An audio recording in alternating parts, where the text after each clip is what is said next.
Welcome back to English Podcast course. Today, we'll practice fun English conversations for. So, I have to ask, does he ever get home before midnight these days? Or is it just an urban legend at this point? If there's a record for most takeout dinners eaten at a desk past midnight, he's probably broken it. It's wild how his late nights have basically become a running joke among our whole group. Seriously, I feel like every time I text him, the response is just a photo of that glowing office window and a sad coffee cup. Do you think he's choosing this, or is it just work swallowing him whole? Well, from what he's told me, it started off as a way to impress his boss. But now, I think he's so deep in the habit he barely notices how late it gets. His desk lamp might actually be his closest companion. You know, the thing that really gets me is how much these all-nighters seem to wear him down. He used to be the guy planning weekend hikes. Now he's just trying not to fall asleep during coffee breaks. I've noticed that too, and the other day, he forgot his own lunch in the microwave. That's when you know you're sleep-deprived. Honestly, I worry it's not sustainable. How long can someone keep running on empty like that? I was reading somewhere that after a certain point, your brain just can't keep up. It's like putting soda in a gas tank and hoping the car still runs. Maybe it's time he draws a line somewhere. Or gets one of those office hammocks, kidding. But really, something's gotta give. It's not just about finishing projects, it's about not turning into a zombie by Thursday. That actually reminds me, do you think this is all personal drive? Or is it more about the work culture at his company? He mentioned once that everyone in his department is competing to be the last one out. It's almost like a badge of honor, but it sounds exhausting just thinking about it. That's such a toxic race to the bottom. It makes me wonder if he'd work fewer hours if folks stopped bragging about who left the building last. Possibly. Peer pressure just shifts from the playground to the office, apparently. Maybe if someone started celebrating leaving early, things would change. Imagine sending a group chat selfie from your couch at 7 p.m. Funny you say that because I feel like late nights creep up on you. One day you're staying late just to catch up. And suddenly you're the guy who leaves after the cleaning crew. Exactly. It becomes part of your identity before you even realize it. Like, you skip one happy hour to finish a report, and before you know it, your social life is just Slack messages and vending machine snacks. I've been there. I once went a whole week without seeing sunlight, except through the office window. There's a weird pride in it, but it gets old real fast. And the worst part is, people almost reward it. You get called a hard worker, but nobody talks about the cost. The line between dedication and overkill gets blurry.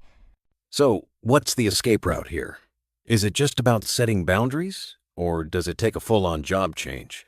I think there's hope if you can start small, like actually shutting the laptop at a normal hour, even once a week.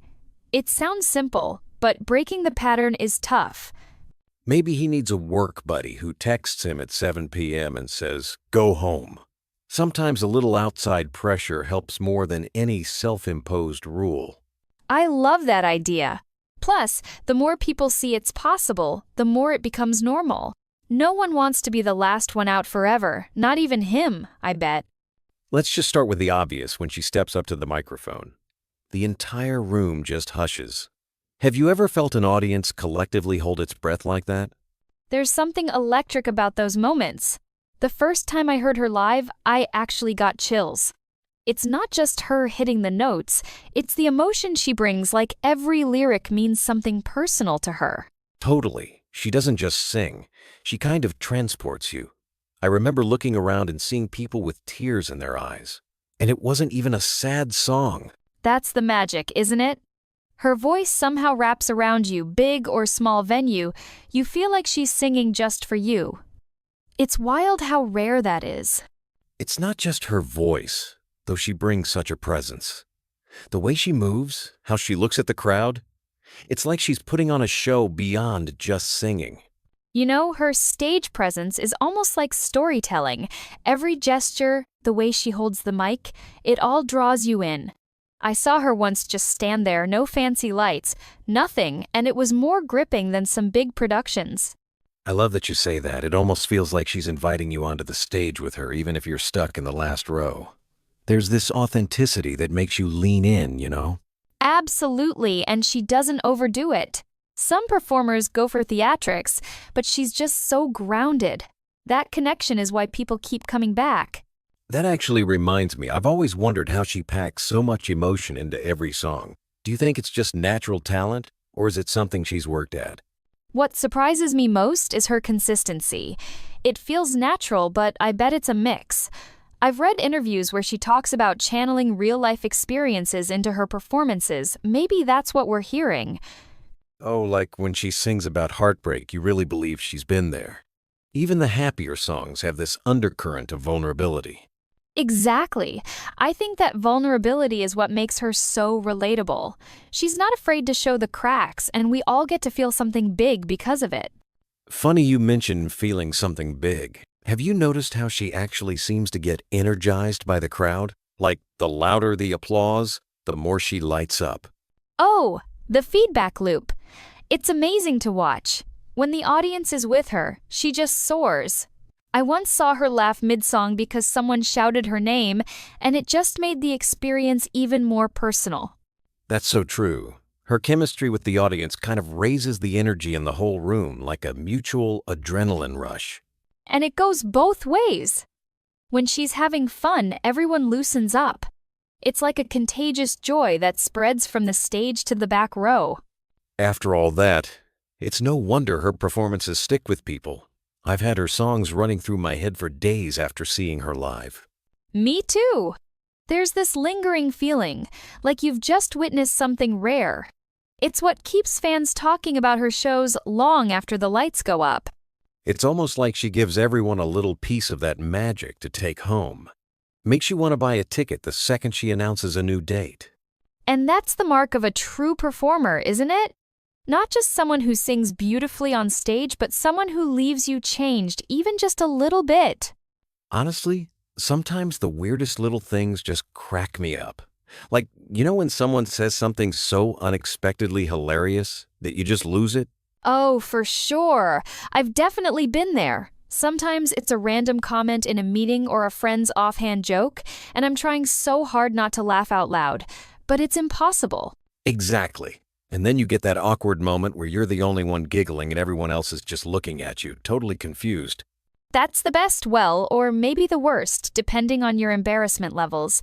I had one of those moments last week in a coffee shop. I just couldn't keep a straight face after overhearing the barista's pun about espresso shots.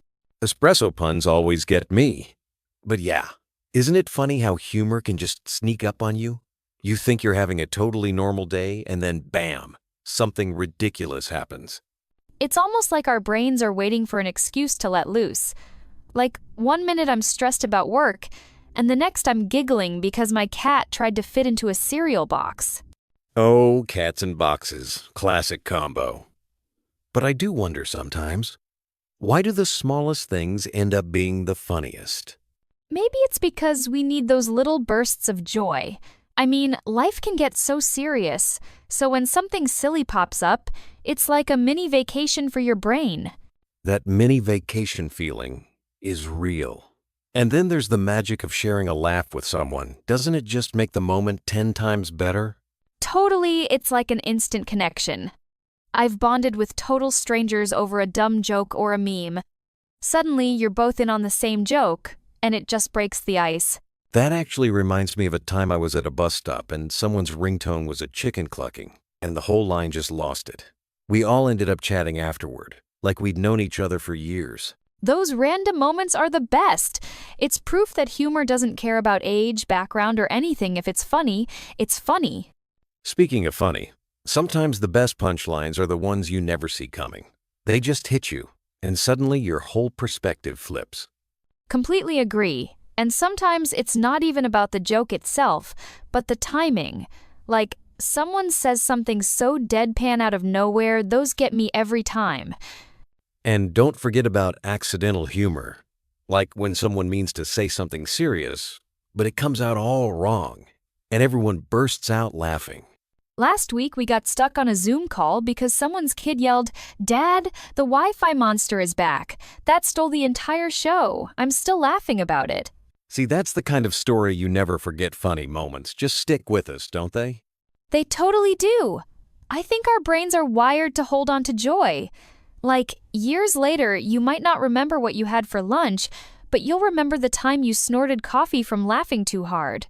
And honestly, those are the stories we end up telling over and over at parties. They're what make life interesting. Exactly. It's the little bursts of laughter that shape our memories. So next time something cracks you up, just run with it. You might be making tomorrow's favorite story. I swear, every time someone asks me, "Are you sure?" I get this tiny jolt of panic like, wait, maybe I'm not. Do you ever get that? Or is it just me? Oh, all the time. It's like my confidence takes a nosedive. I could be 99% certain I locked the door, but if someone questions it, suddenly I'm picturing burglars having a field day in my living room. Exactly. It's wild how just 3 words can make you second-guess yourself. I mean, it's not like they have a secret knowledge we don't, right? Well, sometimes it feels like they do. Or maybe they just want to watch the world burn a little chaos. Never hurt anyone, I suppose. You know, the more I think about it, the more I wonder why "Are you sure?" rattles us so much. It's not exactly an accusation, but it pokes at your self-assurance. It's like psychological Jenga. You've built this tower of certainty, and then bam, someone pulls out a block, and you're wobbling. I think it taps into this primal fear of being wrong or embarrassing ourselves. That Jenga image is spot on. Maybe it's also because it makes us feel like we're being tested, even if it's over something totally trivial like remembering if you sent that email. Totally. Suddenly, you're racking your brain, treating it like a pop quiz, even though 5 seconds ago, you were positive you had it covered. Honestly, I've had entire mornings derailed by one "Are you sure?" Like, once I drove back home just to check if I unplugged my hair straightener. Spoiler, I had. Oh, I've absolutely done the double back. Mine was the classic stove check. I was halfway to work and couldn't remember for the life of me if I turned it off. I turned around, and, of course, it was cold as ice. Isn't it wild how our brains glitch out like that? All because of one little question. I think it's a universal experience. No one is immune. The worst is when you try to reassure yourself, only to find you've convinced yourself you're wrong. It's like an infinite loop of, did I? Didn't I? That actually reminds me of those group situations like road trips where someone asks, "Are you sure we don't need to stop for gas?" Suddenly, the whole car is debating, even if the gauge is 3/4 full. Group doubt is next level. Suddenly, everyone's peering over your shoulder at the map, volunteering to check the tank themselves. It's hilarious and mildly infuriating. And don't get me started on ordering food. One person says, "Are you sure that's enough fries?" And now you're contemplating a second basket, just in case. Or, classic checking, if the door's locked on a group outing. You walk away, someone asks, and the next thing you know, half the group is marching back to double check. So, do you think there's an upside to all this? Maybe these moments of doubt keep us from getting too cocky. Or burning down the house, for that matter. That's the silver lining, isn't it? A little uncertainty means we're paying attention, not just going through the motions. Plus, it gives us stories to laugh about later, even if it's after an unnecessary U-turn. I like that. Maybe next time someone asks, "Are you sure?" I'll just say, "Nope, but I'm sure I'll survive either way." Exactly, embrace the chaos. At the very least, it makes for a good podcast episode. I have to admit, when I heard that news, my jaw practically hit the floor. I just kept thinking, why didn't anyone tell me sooner? Oh, I totally get that feeling. It's like when you walk into a surprise party for someone else. Everyone's in on it but you, and suddenly you wonder what else you've missed. Exactly. And then you start replaying every recent conversation in your head, trying to spot the hints you somehow missed. It's so true. I once found out a close friend had moved apartments 2 months after the fact. Turns out everyone assumed someone else had already told me. That actually reminds me sometimes people aren't trying to hide things, but just assume you already know. Or maybe they think it's not a big deal. Right. And sometimes it's the classic, I didn't want to bother you excuse. But honestly, that just makes me more curious about what else is being filtered out. I've been on that side too. I once held back, telling a friend about a job change because I thought she was dealing with enough. Interesting, so even good news can get stuck in the filter. I wonder if we're all just walking around with these half-shared stories. It's wild how not being told something can stir up so many emotions. Sometimes I feel a little betrayed, even if it's minor news. Absolutely. There's this sting that comes with being the last to know, and then you start questioning if you're as close to people as you thought. And let's be honest, sometimes the FOMO hits hard. You start wondering what other group chats you're not part of. The group chat paranoia is real. It's almost like digital exclusion has replaced missing out on playground gossip. Funny you say that when you finally get around to asking, why didn't you tell me earlier? It never comes out as casual as you hope. Oh, definitely not. There's always that weird pause, like everyone's waiting to see if you'll be mad or just let it slide. My favorite is when the answer is, I thought you already knew. Like, are we all psychic now? When did that become a thing? Or it must have slipped my mind, which is just code for it was too awkward to bring up. I've used that myself, no shame. After all that, sometimes these awkward moments actually open up a deeper conversation. It forces everyone to check in, maybe even laugh about it later. Totally those, wait, you didn't know? Moments can become running jokes. It's like a weird bonding experience, turning a little exclusion into an inside story. It makes me think we overestimate how much we actually communicate. Maybe a little confusion now and then keeps things interesting. Well, at least it gives us stories to swap on a podcast. Next time someone asks, why didn't you tell me earlier? Maybe we just send them this episode. So, rumor has it you're packing up and heading to a new city. Spill the beans, where are you going? And what sparked this adventure? It's true, I'm making the leap to Denver. Honestly, it started after my last trip there. The vibe was so different. The people seemed genuinely friendly, and I realized I needed a change of scenery. Denver, huh?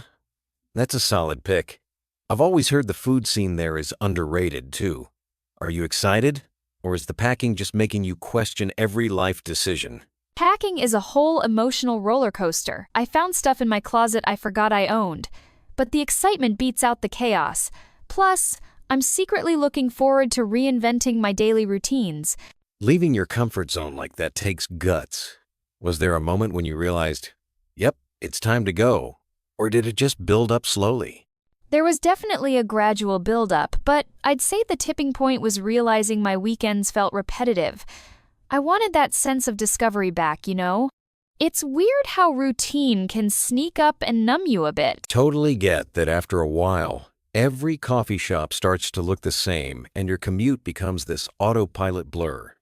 Still, doesn't it freak you out to leave friends and family behind? It's a mixed bag of feelings for sure. Part of me feels guilty about missing birthdays and hangouts, but another part is just itching for an adventure. I'm hoping FaceTime will help bridge the gap. I have to ask, how's the whole packing and planning process treating you? I once tried to move and ended up just eating snacks in a box fort. I won't lie, I've had more than one existential crisis surrounded by half-packed boxes. Last night, I labeled a box miscellaneous stress because I gave up sorting. But planning the road trip to get there is actually kind of fun. Road trip playlists, snacks, the inevitable wrong turn, it's all part of the adventure. Any must-bring items or rituals for the new place? My coffee maker is non-negotiable. Also, I'm bringing a ridiculous number of houseplants if they survive the drive. That's basically a good omen for the move. I can already picture you surrounded by greenery and caffeine. What are you most looking forward to in Denver? Any dream scenarios or wild expectations? I keep imagining spontaneous hikes and actually seeing mountains from my window. Part of me expects I'll become one of those outdoorsy people overnight, but reality will probably involve a lot of Google Maps and sunscreen mishaps. Gotta pace yourself with the hiking enthusiasm. Blisters are real. But it's cool you're open to new things. Got any fears about settling in? Or is it all excitement right now? There's definitely some nervous energy. Meeting people from scratch is intimidating. My biggest fear is ending up at a party where I only know the host's dog. But hey, that could be worse, right? A dog as your first friend isn't the worst start. How do you plan on meeting people and building that new community vibe? Honestly, I might lean way too hard on local coffee shops and volunteering. I'm hoping if I hang around enough, someone will eventually just adopt me into their friend group. That's the spirit, just become a local fixture. And someone's bound to say hi. It'll probably take time, but those random connections can totally surprise you. Right? Some of the best memories I have started as awkward hellos. I'm trying to stay open to whatever happens, new city, new me, questionable small talk and all. Thanks you and see you next time.